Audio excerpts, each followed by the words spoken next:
Un geste audacieux adressé au dirigeant le plus redouté de la planète, un président africain défiant les puissances occidentales et une visite qui pourrait réécrire l'avenir de tout un continent.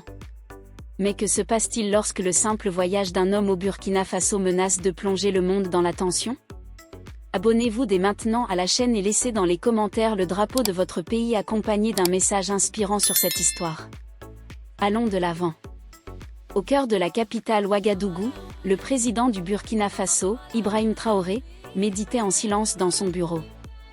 Le pays avait enduré pendant des décennies la domination étrangère, depuis la colonisation jusqu'à l'exploitation effrénée de ses ressources naturelles par de grandes multinationales. Pour lui, maintenir vivante la révolution entamée par Thomas Sankara était une mission qui allait bien au-delà de la politique, c'était une question d'honneur et d'identité.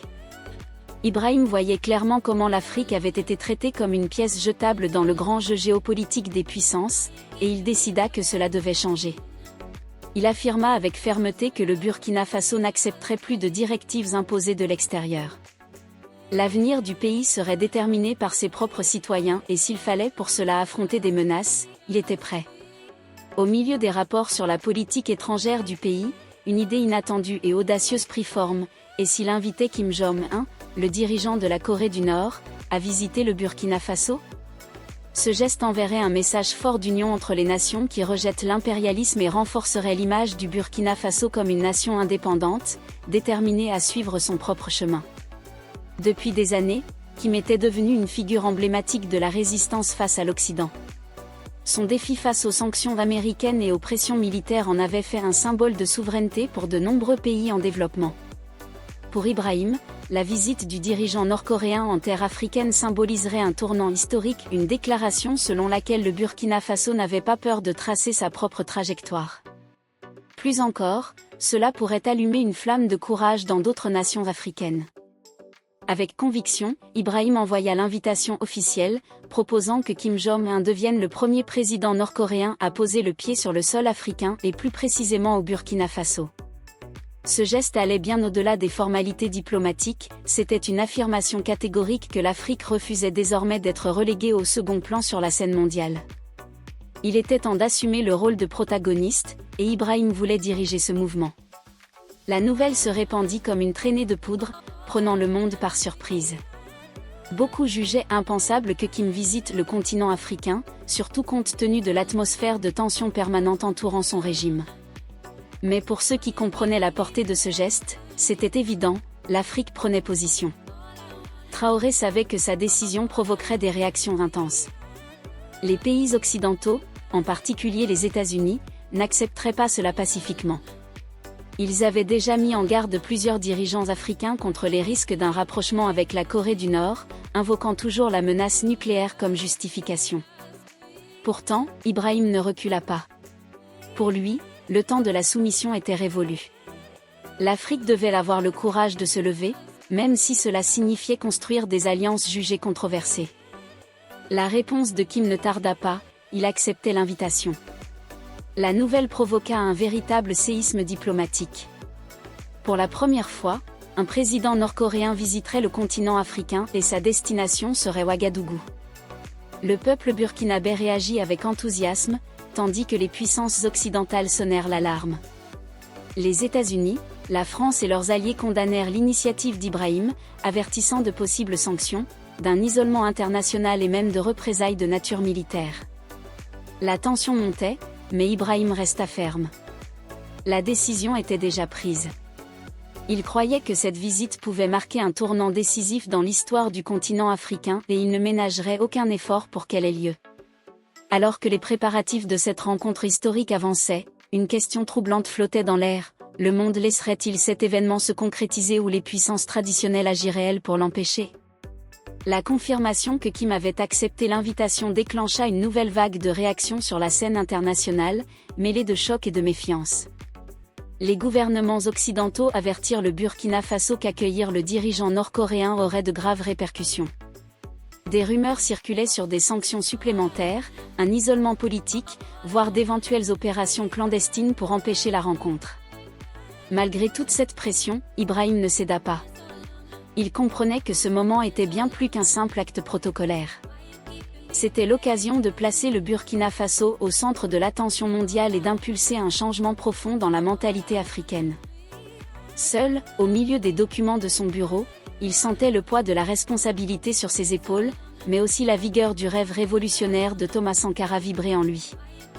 Plus qu'accueillir un dirigeant étranger, il s'agissait d'affirmer la dignité, la souveraineté et l'unité du peuple africain. Le temps de plier l'échine était révolu. Il était temps de briser les chaînes de l'oppression extérieure et d'ouvrir une nouvelle ère pour l'Afrique. Malgré la fermeté d'Ibrahim, le climat de tension s'intensifiait de jour en jour, alimenté par les inquiétudes concernant la sécurité de la visite. L'arrivée de Kim Jong-un au Burkina Faso allait bien au-delà d'un simple acte diplomatique, le monde entier suivait ses pas avec une attention redoublée. Compte tenu de l'historique des relations tumultueuses entre la Corée du Nord et les nations occidentales, tout mouvement était perçu comme un risque majeur. Les États-Unis, en particulier, avaient clairement indiqué qu'ils ne toléreraient pas un déplacement du dirigeant nord-coréen en sol africain sans une réponse ferme. Ibrahim et son équipe étaient pleinement conscients des risques impliqués. Le véritable défi ne résidait pas uniquement dans l'invitation elle-même, mais dans la garantie d'une protection totale du visiteur. Kim n'était pas venu sans ressources, sa délégation était accompagnée de gardes du corps hautement entraînés et d'un avion militaire doté d'une technologie de pointe, capable notamment de transporter des armes nucléaires défensives. Le message était sans équivoque, toute tentative de capture ou de sabotage pourrait entraîner une crise mondiale. À l'approche de la date de la visite, Ibrahim convoqua ses principaux commandants et experts en sécurité. Ensemble, ils établirent des plans de contingence pour faire face à d'éventuelles urgences. Le président ne voulait en aucun cas que son pays soit entraîné dans une crise internationale. Néanmoins, reculer n'était pas une option. Il croyait en la résilience de son peuple et en l'importance d'affirmer la souveraineté nationale sous le regard attentif du monde. Le plan était clair, organiser la visite sans permettre d'ingérence extérieure. L'arrivée de Kim devait se faire sous une protection maximale, assurée tant par ses propres agents que par les forces burkinabais. Des critiques extérieures étaient attendues, mais elles n'étaient pas suffisantes pour empêcher ce qui s'annonçait déjà comme un tournant historique.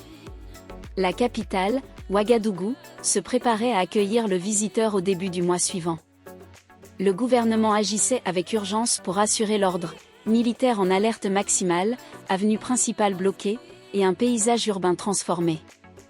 Le peuple se montrait enthousiaste, beaucoup voyaient dans cette visite un tournant pour le rôle de l'Afrique dans la scène géopolitique mondiale. Cependant, à mesure que les préparatifs avançaient, les pressions internationales s'intensifiaient. Des diplomates occidentaux envoyèrent des messages confidentiels, avertissant Ibrahim que la rencontre avec Kim mettrait en péril les relations avec l'Occident. Des sanctions économiques et des punitions diplomatiques sévères étaient sur la table. Face à ce dilemme, Ibrahim dut réfléchir, céder aux intimidations extérieures ou rester ferme dans la défense de l'indépendance africaine. Lors d'une réunion privée avec ses plus proches conseillers, Ibrahim fut catégorique, « Nous ne serons plus des pions dans un jeu imposé ». Ses paroles transpiraient le courage et la conviction. La visite de Kim n'était pas qu'un simple rendez-vous, c'était une déclaration au monde entier que l'Afrique avait sa propre voie. Qu'elle pouvait tracer son propre chemin en toute autonomie. Et, si nécessaire, qu'elle affronterait toute forme de représailles sans crainte. Malgré la tension croissante, les préparatifs se poursuivaient à un rythme soutenu. La population se mobilisait pour soutenir le président, voyant dans cet événement une déclaration puissante contre la domination étrangère. Les rues d'Ouagadougou étaient remplies d'espoir. Le monde observait attentivement, conscient que cette rencontre avait le potentiel de redéfinir les relations entre l'Afrique et les grandes puissances mondiales. Dans les jours précédant l'arrivée de Kim Jong-un, un mélange d'anxiété et d'enthousiasme s'emparait du pays. La grande question était, tout se déroulerait-il comme prévu ou l'événement serait-il menacé par des tensions extérieures ? Au milieu des incertitudes, une chose était sûre, Ibrahim Traoré était prêt à affronter ce qui allait venir. À mesure que le moment de l'atterrissage approchait, l'atmosphère dans la capitale devenait de plus en plus lourde. Les habitants commentaient la visite historique avec fierté et inquiétude, tandis que les autorités travaillaient sans relâche pour garantir la sécurité collective. Jamais le Burkina Faso n'avait accueilli un événement d'une telle ampleur. Mais cette visite allait bien au-delà de Kim Jong-un, elle représentait le destin de toute une nation, voire d'un continent. L'attention mondiale se tournait vers Ouagadougou, qui se transformait à grande vitesse, nouveaux postes militaires, routes dégagées et un système de sécurité fonctionnant à son maximum. Ibrahim appelait son peuple à l'unité, leur demandant de montrer au monde que l'Afrique est capable de marcher par elle-même, libre de toute influence étrangère.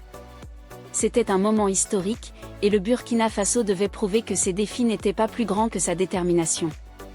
Pourtant, au fur et à mesure que les préparatifs avançaient, la communauté internationale réagissait avec une hostilité croissante. Les États-Unis et leurs alliés prenaient désormais publiquement position contre la visite, menaçant de sanctions et d'isolement politique, allant jusqu'à évoquer de possibles actions militaires. Malgré cela, Ibrahim restait inébranlable. Son peuple avait déjà trop souffert pour se plier à nouveau à la pression étrangère. La décision était prise. Les négociations avec l'équipe de sécurité nord-coréenne devinrent plus intenses. Kim devait venir accompagné d'une équipe d'élite, entraînée pour toutes les éventualités. Son avion, équipé des dernières technologies, suivrait des routes soigneusement planifiées afin d'éviter toute interception.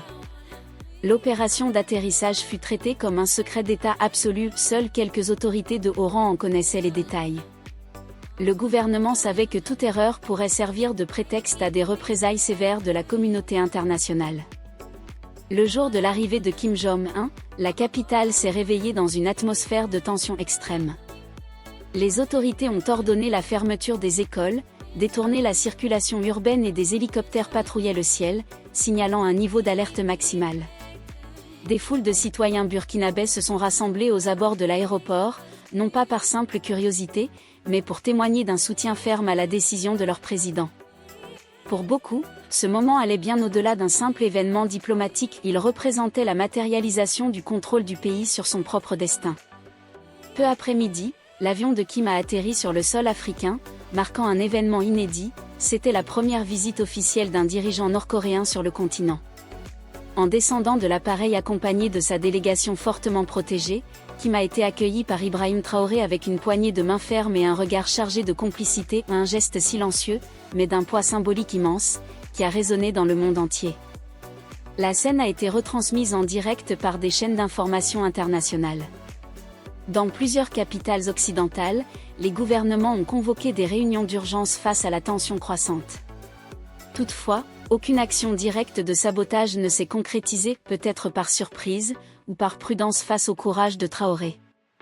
Pendant ce temps, les rues du Burkina Faso étaient envahies par une foule brandissant des drapeaux, entonnant des chants de résistance et célébrant la fierté nationale. Pour de nombreux Africains, c'était un moment sans précédent, un petit pays défiait ouvertement les dynamiques traditionnelles de la géopolitique mondiale. Dans les jours suivants, Kim et Traoré ont participé à des réunions confidentielles, visité des lieux symboliques et signé des accords de coopération.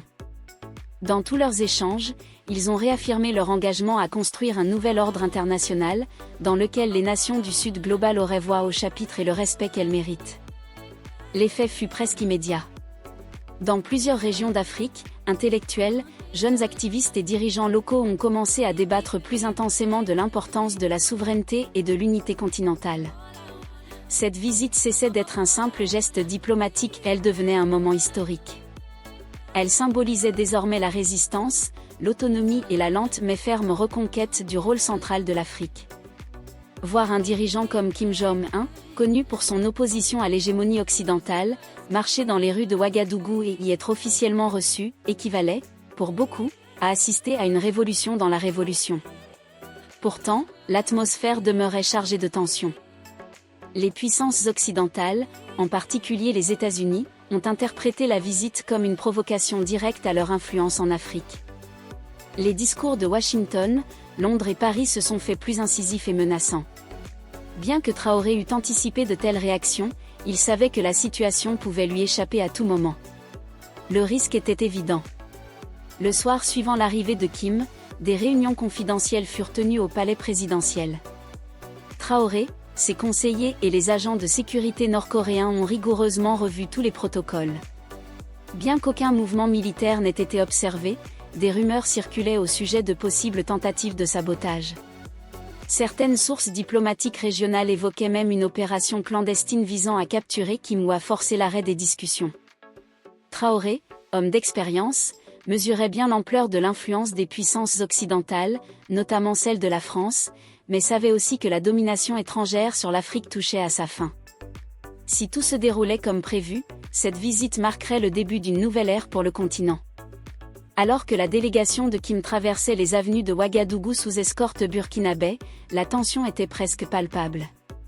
Une partie de la population saluait avec enthousiasme, d'autres observaient en silence, tentant de comprendre ce qui se jouait devant leurs yeux.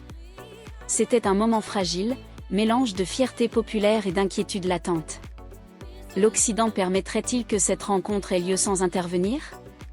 Jusqu'à présent, rien de grave ne s'était produit. Kim et Traoré continuaient à se rencontrer régulièrement, échangeant des idées et esquissant des projets pour un avenir où le continent africain aurait davantage de voix au chapitre. À la surprise de beaucoup, Kim se révélait très différent du stéréotype froid et distant que le monde lui avait collé. Il montrait une sensibilité face aux défis africains et un profond respect pour la trajectoire de figures historiques comme Thomas Sankara. Il exprimait clairement son désir d'approfondir les liens avec des pays qui, comme lui, résistent à l'influence occidentale. Mais la tranquillité ne dura pas. Lors d'une soirée de réunion, une alerte urgente parvint à l'équipe de sécurité. Un attentat avait été tenté contre l'un des véhicules utilisés par Kim. Les auteurs semblaient être des mercenaires locaux, financés par des intérêts étrangers. Au fil des heures, les indices se confirmaient, il s'agissait d'une opération coordonnée par des puissances extérieures, déterminées à interrompre la visite à tout prix. Pour Traoré, cet épisode eut un impact profond. Il devenait évident que l'Occident était prêt à agir pour déstabiliser cette rencontre historique et empêcher les avancées espérées. L'indignation initiale fut rapidement remplacée par une détermination inébranlable. À partir de ce moment-là, la visite cessa d'être un simple geste symbolique, elle devint un véritable combat pour la souveraineté africaine. Ibrahim comprit qu'il ne pouvait pas permettre à des intérêts étrangers de compromettre cet instant historique. L'attaque, bien que déjouée, sonnait comme un avertissement dangereux. Il ne s'agissait pas seulement d'une menace contre la vie de Kim Jong-un, mais d'une attaque contre les principes qu'Ibrahim avait toujours défendus avec courage et conviction. Sans hésiter, il rassembla ses conseillers et chefs militaires pour définir les prochaines étapes. Le message était clair, il n'y avait plus de retour en arrière. La lutte pour une Afrique libre et souveraine devait continuer, quel qu'en soit le prix. Bien que secoué par l'attentat, Kim réaffirma que sa visite suivrait son cours, comme prévu. Sa trajectoire de résistance aux pressions internationales lui donnait la force nécessaire pour affronter ce moment qu'il considérait comme décisif, non seulement pour la Corée du Nord, mais aussi pour le Burkina Faso. En restant fermement aux côtés d'Ibrahim, sa présence renforçait la détermination du président burkinabé. Le lendemain, la conférence de presse conjointe avait une portée bien au-delà de la diplomatie.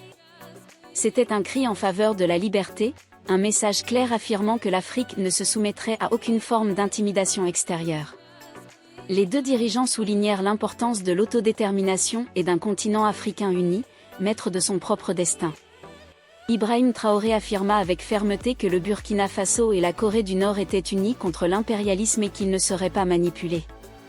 Kim Jong-un, de son côté, déclara que ce qui se passait là n'était pas qu'une victoire locale, c'était un tournant historique pour tous ceux qui luttent contre la domination étrangère. La conférence s'acheva sous les applaudissements, mais le monde restait en alerte. La tension montait d'heure en heure, et la visite était loin d'être terminée. D'autres tentatives d'intervention auraient-elles lieu ? Le rapprochement entre les deux dirigeants pourrait-il déclencher un conflit plus vaste ? Ou bien ouvrait-il la voie à une transformation profonde de la géopolitique africaine ? En quittant la scène, Ibrahim et Kim savaient qu'ils avaient franchi un seuil, mais ils savaient aussi que le chemin à venir serait incertain et semé de dangers. La véritable lutte pour la liberté de l'Afrique ne faisait que commencer. Le lendemain de l'attentat contre le véhicule de Kim, l'atmosphère à Ouagadougou était faite de tensions contenues, mais aussi d'un objectif renouvelé. La conférence avait été un succès, mais l'attaque planait toujours sur les esprits comme une ombre pesante. La communauté internationale observait chaque mouvement, et le sentiment d'instabilité ne cessait de croître. Ibrahim comprenait que cet attentat n'était qu'un début. Si les ennemis de la visite étaient prêts à user de violence, ils n'en resteraient pas là. Protéger Kim était devenu une priorité absolue.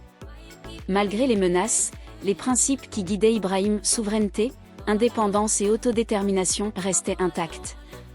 Il ne permettrait pas que le Burkina Faso soit intimidé ou contrôlé par des forces extérieures. Tard dans la nuit, il convoqua son équipe de renseignement et les commandants militaires. Ensemble, ils planifièrent avec précision le renforcement de la sécurité et élaborèrent une stratégie pour envoyer un message clair au monde: le Burkina Faso ne reculerait pas. Le maintien de Kim dans le pays en était la preuve, et Ibrahim savait qu'il était temps pour lui de faire preuve de fermeté face à l'adversité. Malgré l'ambiance tendue, la visite représentait quelque chose d'une valeur inestimable.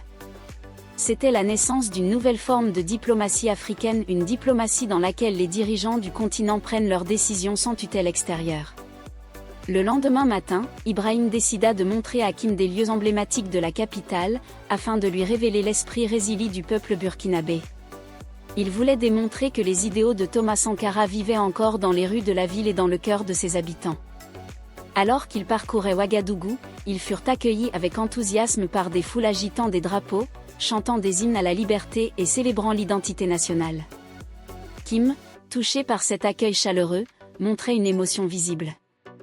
À cet instant, il était clair que la visite avait dépassé le cadre diplomatique.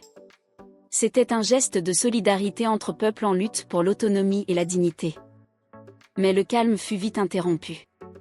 Alors que le convoi poursuivait son chemin, des tirs et des explosions éclatèrent, brisant l'ambiance de célébration. Un groupe armé, bien organisé, lança une attaque directe contre la délégation. Le chaos s'empara des rues. Les forces de sécurité réagirent rapidement pour protéger les dirigeants, tandis que les civils fuyaient dans la panique. L'équipe de protection d'Ibrahim réussit à évacuer Kim rapidement vers un lieu sûr. Simultanément, l'armée burkinabé riposta avec toute sa force. La bataille pour la liberté de l'Afrique n'était plus une simple idée. Elle se déroulait désormais dans les rues, sous les yeux du monde entier. Des soldats nord-coréens ont réagi rapidement, activant leur système de défense tandis que des avions militaires patrouillaient le ciel, prêts à fournir un soutien aérien immédiat. La tension était palpable, mais tant Ibrahim que Kim restaient inébranlables. Au milieu de l'agitation, les équipes de sécurité ont réussi à les conduire dans un bâtiment voisin, où ils se sont mis à l'abri. Le calme d'Ibrahim, même face à un scénario aussi menaçant, attirait l'attention. Il avait déjà surmonté de nombreux défis, mais aucun aussi grave que celui-ci. L'attaque révélait clairement qu'il existait des forces extérieures déterminées à interrompre la visite, prêtes à recourir à tous les moyens nécessaires. Une fois la menace neutralisée et la situation stabilisée, les deux dirigeants sont sortis de l'abri. La foule montrait encore des signes de choc, mais une transformation perceptible flottait dans l'air, un sentiment collectif de dépassement. La tentative d'intimidation avait échoué, au lieu de semer la peur, elle n'avait fait que renforcer la détermination des dirigeants. La lutte pour la transformation gagnait un nouvel élan. Faisant preuve de fermeté, Ibrahim s'adressa au peuple d'une voix claire: c'est le prix de la liberté. Nous ne céderons pas. Nous ne serons pas soumis par des puissances étrangères qui pensent pouvoir écrire notre histoire à notre place. Kim Jong-un, à ses côtés, acquiesça silencieusement. Le message ne pouvait être plus clair: l'Afrique n'est pas faible. C'est un continent puissant qui ne sera plus manipulé. Il est en train de s'éveiller, et aucune force extérieure ne pourra arrêter ce processus. La visite s'est poursuivie, malgré les marques profondes laissées par l'attaque. L'événement dépassait désormais la simple protection d'un dirigeant étranger, il concernait la dignité et l'autodétermination de toutes les nations africaines luttant contre les ingérences extérieures. Le message était transmis sans équivoque: l'Afrique ne sera plus un pion sur l'échiquier géopolitique mondial. C'est une terre qui se lève avec force et qui est prête à défendre sa souveraineté, à tout prix. Alors que le soleil se couchait, le sentiment était celui de la victoire. Malgré les menaces, le peuple burkinabé avait montré sa résistance. Ibrahim Traoré avait clairement indiqué qu'il ne reculerait pas. Ses pas assurés et son regard déterminé incarnaient un nouveau chapitre de l'histoire africaine. La présence de Kim Jong-un, marquée par la tension et le courage, s'était transformée en un moment historique. Ce n'était plus seulement une visite politique, mais une affirmation puissante de l'identité, de la dignité et de la force du peuple africain. Dans les jours suivants, la sécurité fut renforcée à Ouagadougou. Des hélicoptères assuraient une surveillance constante, des drones surveillaient des points stratégiques et les forces burkinabè et nord-coréennes travaillaient en parfaite coordination. Le climat était à la vigilance permanente. Ibrahim savait que les ennemis observaient, prêts à agir à la moindre erreur. Pourtant, le programme de la visite fut respecté avec détermination. Kim visita des centres pour la jeunesse, des écoles techniques et des communautés rurales qui préservaient l'héritage de Thomas Sankara, fondé sur la justice sociale, l'autonomie et le patriotisme. Le dirigeant nord-coréen montra un respect sincère pour cet héritage et souligna, dans ses discours, l'importance de la solidarité entre les nations opprimées. En coulisses, des partenariats commençaient à prendre forme. Des propositions de coopération technologique, d'échanges culturels et de projets communs pour le développement agricole et des infrastructures furent discutés. Le message était clair, il est possible de construire des alternatives aux modèles imposés par l'Occident, en misant sur l'unité et la souveraineté. La réaction internationale fut immédiate. Des sanctions économiques contre le Burkina Faso furent évoquées, et des organisations multilatérales, influencées par les grandes puissances, condamnèrent le rapprochement avec la Corée du Nord. Pour Ibrahim, ces réactions confirmaient qu'ils étaient sur la bonne voie. Lors d'une rencontre avec des jeunes, il déclara « Si notre liberté dérange, c'est que nous remettons en cause le système ». À la fin de la visite, lors d'une cérémonie symbolique dans la capitale, Ibrahim et Kim plantèrent ensemble un baobab. « Qu'il pousse fort comme notre amitié et notre cause », déclara Traoré, sous les applaudissements. Kim répondit avec un sourire, et que ses racines résistent à toutes les tempêtes. Ce geste scella un pacte silencieux et durable, la lutte pour la souveraineté africaine ne serait pas interrompue. Tous deux savaient qu'ils affronteraient des représailles, des campagnes de désinformation et de nouvelles menaces. Pourtant, quelque chose avait changé de manière irréversible. Le peuple s'était éveillé. Et quand la conscience collective se lève, aucun empire n'est assez puissant pour l'arrêter. L'histoire suivait déjà une nouvelle voie. L'Afrique était en mouvement.